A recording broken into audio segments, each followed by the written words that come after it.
I'm a huge believer in the correction should be as loud as the accusation. And this is in reference to the story that broke early today. And the exact words that were used was that, did Global Affairs Canada wipe their database of all their foreign aid records? And that was a term that was used quite frequently across social media today and through other parts of the internet. And myself, we hopped on that story pretty quickly here at the Elevate Podcast. And admittedly, I probably spoke in more absolutes than I should have, and didn't come at it with speculation, but more came at it with, this is what's happening. And that's on me. Didn't actually mean to do that. But that's what I did. And that's on me. So what happened here? We now know that it was a service outage of some sort. The website, that specific web page and that portion of the website was down. And what we do know is that there was maintenance on the page late last night. And likely what happened is through the maintenance, someone did something wrong, migrated wrong code, something to that nature, and caused for that whole page to come down and all the records missing. What we know now is the database is still intact. It was just simply the web page on the front end that was affected by it.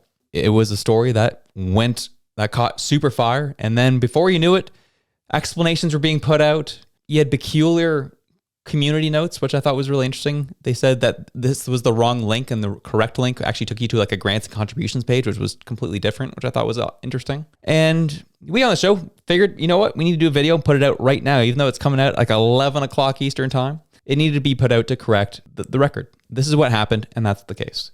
And it's on us, and we will 100% own that we were a little bit too, let's say, excited. We're talking in absolutes when wasn't necessary. It should have been more conjecture and more speculative. And that's a mistake that we'll own and we will correct in the future. There's some comments on the internet as well saying that this was only just a technical issue, and to think it was anything more than that is irresponsible and not smart, not wise to do. And that, I feel like, fails to address the specific issue we're seeing. With our current government, who's been in power for 10 years, has gaslit Canadians, lied to them multiple times, covered up evidence, suppressed data, and outright lied to Canadians on multiple occasions.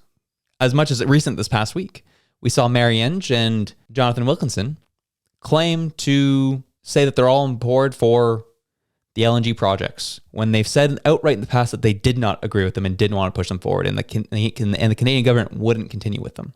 So with the current political climate that's going on in the States with USAID, and then this thing happens with our foreign aid page, to suggest that people shouldn't question, as I think is irresponsible. Should people be making absolute comments about something they don't fully know the story of yet? No, I disagree with that as well, which is a mistake we made. However, we've seen how this government's behaved. We've seen how they've acted. And as I said, to only look and say, oh, it was just a mistake, a technical mistake, I think is not wise either. We see the body of work that's happened over 10 years, all the deceit that's happened, the cover-ups that have taken place. It would leave the regular person wondering, with all the stuff that's going on south of the border, is it a coincidence that this page went down at this specific time? That they decided to do maintenance on this page at this specific time? Why was it that it was only this portion of the website that went down? Why? People should be able to ask that question and not be vilified for it. And that's something I encourage all of you to do, is be able to ask the questions and not be vilified for it. We have been gaslit and lied to by our mainstream media for a long time. And people are right to be up in arms and being concerned about what just happened. Should have more questions arisen rather than absolute comments? Yes.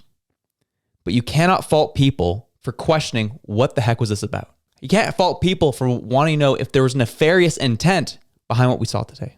Is it very possible that the maintenance they were doing was they're trying to spruce up just maybe a couple files on the page and accidentally took it all down? Maybe two things could be true. That could have happened as well. I've worked in tech a long time myself, and I've seen the mistakes that happen when you're doing maintenance or you're migrating things over or even just doing simple work. Sometimes things have to get done quickly, and sometimes code reviews are not done properly, which leads to what we saw just now. So that is the story. That is what's happening. We're keeping an eye on it. The page, they're still working to restore it. From what I'm hearing, I've heard and seen some people see the page is already up. It's still not up for us. But regardless of what happened around it, we're learning, we're growing over here, and we will continue to be better moving forward. However, we will never, and I mean never, stop being curious, stop questioning, and stop putting pressure on people who don't deserve the benefit of the doubt up until this point. It's always good to question. It's always good to put that pressure on. Have yourselves a good one. I'm out.